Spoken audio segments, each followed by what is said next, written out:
शुरुआत मैं इरशाद अहमद आपसे करता हूं। आप ही पहले इरशाद करिए, बड़े मुस्कुरा रहे हैं आप, लेकिन अंदर हालत क्या है? मुनीर कायदे आजम बनना चाह रहे हैं, इम्यूनिटी अनलिमिटेड मिल जाए। इमरान को कैसे धत्ते बता देना है, जेल में ही रखना है, वो भी प्लान चल रहा है। पहले तो ये है कि मैं ये कह रहा हूं कि कायदे आजम हर पाकिस्तानी कायदे आजम है। उसके दिल में, उसकी जान में कायदे आजम का एक ख्वाब था जो देखा था, जो पूरा हुआ। हाँ, एक अजीम ताकत बनाया सैयद हाफिज मुनीर साहब ने, पाकिस्तान को पूरी दुनिया में डंका बजा करके, हिंदुस्तान की बैंड बजा करके पाकिस्तान को वो ताकत बनाया कि देखें सुबह शाम आपको फील्ड मार्शल हाफिज मुनीर नजर आता है, उसका नाम लेते हैं, उनका नाम लेते हैं। लेकिन मैं एक आपसे एहतराम के साथ बात करूंगा, एक रिक्वेस्ट करूंगा कि जिसने आपको धूल चटाई उसका नाम एहतराम से लिया करें। सैयद धूल फाकने वालों से, हाफिज आसिफ मुनीर, इरशाद अहमद, धूल फाकने वालों से ज्ञान और लेक्चर नहीं चाहिए। आप, मैं ऐसे लपेट रहा हूं, आप फेंकते रहिए। और देखिए शैलेंद्र सर घुमा भी रहे हैं। आपसे आपसे आपसे सवाल कुछ पूछा जाए, आपका टेप कहीं और जाकर अटक जाता है। आप देखिए ना, आप कह रहे हैं कायदे आजम बनने का ख्वाब मेरे, तो ये मैं थोड़ी नहीं कह रहा हूं इरशाद अहमद, तो मैं आपके सुप्रीम कोर्ट के 2 जजेस ने इस्तीफा दिया। पीटीआई आपके यहाँ की पार्टी वो कह रही है कंट्री वाइज प्रोटेस्ट करेगी। इतनी इम्यूनिटी एक आदमी को क्यों मिलनी चाहिए? और ऐसा संविधान संशोधन क्यों होना चाहिए कि सुप्रीम कोर्ट की पावर वो सरकार के हाथ में चली जाए? आप आधा सवाल करते हैं तो मैं पूरा जवाब देने की कोशिश करता हूं, लेकिन आप बोलना आप सवाल की लाइन पर नहीं आते हैं। दिक्कत क्या है? मैं सवाल की लाइन पे, आप सवाल की लाइन पर बोलिए, जितनी देर कहेंगे अनलिमिटेड आपको टाइम मिलेगा। कर्नल शैलेंद्र को भी लपेटूंगा आज मैं। बात ये है कि देखिए, आप कह रहे हैं कि दो जजेस ने इस्तीफा दे दिया। देखिए, सुप्रीम पावर होती है पार्लियामेंट, पार्लियामेंट कानून साजी करती है, पार्लियामेंट इदारा है एक मजबूत जो कि आवाम चुनते हैं। एक जज जिसको इम्तिहान देकर के सीएसएस का बने, वो आपके पार्लियामेंट से सुप्रीम कोर्ट में बैठ करके एक हाजिर वजीर आजम को घर भेज दे। ये कहाँ की ताकत है? कौन सा इदारा, कौन सा मुल्क है जिसमें एक सुप्रीम कोर्ट का जज मुंतखब वजीर आजम को घर भेज दे? देखें इन्होंने, मैं एक कहता हूँ, छोटा डॉन कहता था साकिब निसार को, चीफ जस्टिस थे वो इतनी बड़ी बड़ी आप लोगों की तरह कर्नल शैलेंद्र की तरह बड़के मारते थे। आज वो कहाँ है? मेरे वजीर आजम, मेरे कायद मियां मोहम्मद नवाज शरीफ साहब की हुकूमत लपेट करके उन्होंने घर भेज दिया था। उनकी ताकत रही उन्होंने। देखे, इनका डंग निकाला है हमने। इनका डंग निकालने के लिए पार्लियामेंट सुप्रीम इदारा है, पार्लियामेंट को अवाम मुंतखब करती है, पार्लियामेंट कानून साजी करती है। इरशाद अहमद, मैंने तो सोचा था कि आप कुछ बढ़िया इरशाद करेंगे, लेकिन आलिया शाह, इनका दुख दर्द ऐसा निकल कर आ गया भाई रे। सुप्रीम कोर्ट का फैसला हुक्मरानों के खिलाफ कैसे आ गया, वो भी पाकिस्तान में? हाँ, सुप्रीम कोर्ट को घर के आगे का डॉट डॉट डॉट बनाकर रखेंगे, ये इरादा है इनका।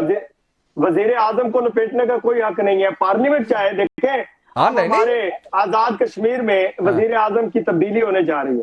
फैसल राठौर साहब वहां से वजीर आजम, अरे सुनिए सर, तो वो तब्दीली पार्लियामेंट में हो रही है। वहां उनके खिलाफ अदम एतमाद हो रहा है। अदम इरशाद अहमद, आपके खिलाफ, इरशाद अहमद, दिक्कत क्या है कि हम ऑनलाइन जुड़े हैं और बिल्कुल अलग नेचर है आपका हमारा। सुनिए आलिया शाह, इरशाद अहमद की ख्वाहिश है सुप्रीम कोर्ट घर के आगे बधा हुआ डॉट डॉट डॉट रहे पाकिस्तान में, इससे ज्यादा औकात रखनी नहीं है। उनकी ताकत है, लेकिन उनकी कानून साजी। हाँ, रुक जाइए, आलिया शाह को सुनता हूं।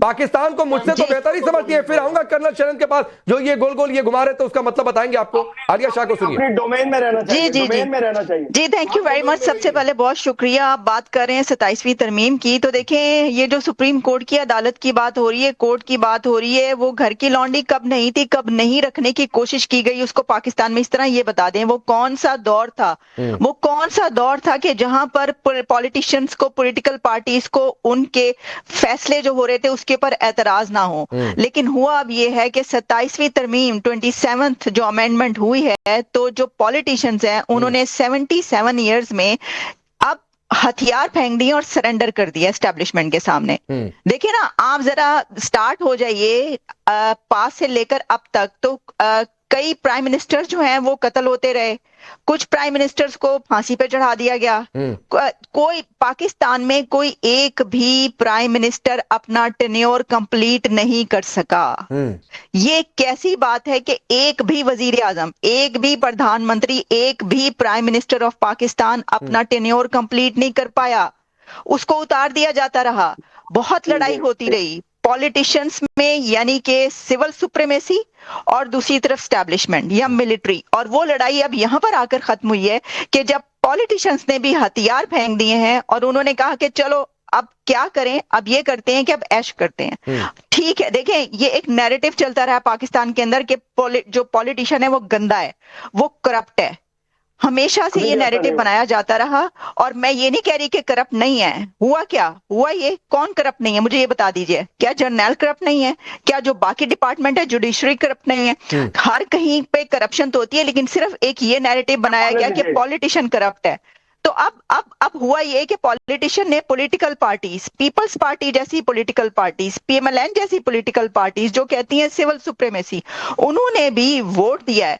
ये बिल्कुल इस तरह है, मैं इसको अगर मैं इसको सम अप करूं एक सेंटेंस में, तो आप ये देखिए कि जो 27वीं की रात होती है ना रमजान में, 27वीं की रात को सब बड़े ही लग कर इबादत करते हैं, कहते हैं कि ये बड़ी ही बरकत वाली रात है। और वो तमाम लोग जो कि दिन के वक्त दूध में पानी मिलाते हैं और मिर्चों में बुरादा मिलाते हैं, ईंटों का चूरा मिलाते हैं, हर तरह की बुराई करते हैं, वो भी उस रात को बैठकर बड़ी लग के इबादत करते हैं और कहते हैं हमारे तमाम गुनाह माफ हो जाएंगे। बिल्कुल ऐसे ही 27वीं तरमीम जो है ना, उसमें वो तमाम पॉलिटिकल पार्टीज जिन्होंने हमेशा ये कसम खाई कि हम कॉन्स्टिट्यूशन पर कोई आंच नहीं आने देंगे, हम इसकी हिफाजत करेंगे, हम सिविल सुप्रीमेसी को लेकर चल रहे हैं, उन्होंने भी, उन तमाम पॉलिटिकल पार्टीज ने हथियार डाल दिए और कहा है कि हाँ, समझना चाहूंगा, ये बात तो सही है कि हर आदमी कायदे आजम बनना चाहे, कितने बन पाएंगे नहीं बन पाएंगे वो बात की बात है, वो आपका इनका अपना मसला है, देखते रहिए, हमें उससे क्या ही ना फर्क पड़ता है। लेकिन अगर जनरल मुनीर इतनी इम्यूनिटी चाहता है तो इसके पीछे मंशा क्या हो सकती है? कानूनी कार्रवाई से बच जाए, क्यों कानूनी कार्रवाई से बच जाए? यानी कुछ तो गलत। अरे सुनिए इरशाद अहमद, रुक जाइए, मैं आपसे नहीं पूछ रहा हूं, आपके पास भी आऊंगा, आपके पास भी आऊंगा सर, बहुत समय है। नहीं आलिया, नहीं ये वाला नहीं, हर वाला सवाल आपसे कर लूंगा, आप सीख लीजिए, आप थोड़ा सा वकार खान से सुन लीजिए, कॉपी पेन अगर मिलता हो रखा हो तो थोड़ा सा लिख लीजिए, मोबाइल पर लिखेंगे क्या पता डेटा उटा इधर उधर हो जाए, डिस्टर्ब हो जाए। तो सुनिए आलिया, आखिरकार मुनीर के मन में कौन सा पाप है? इतनी इम्यूनिटी एक आदमी को क्यों चाहिए अगर वो कुछ गलत कर रहा है? क्या मन में ये कहीं ना कहीं है कि कल को हमारा हाल कहीं परवेज मुशर्रफ टाइप का ना हो जाए और उसी तरीके से फिर जीवन चला जाए या समाप्त हो जाए? पहली बात।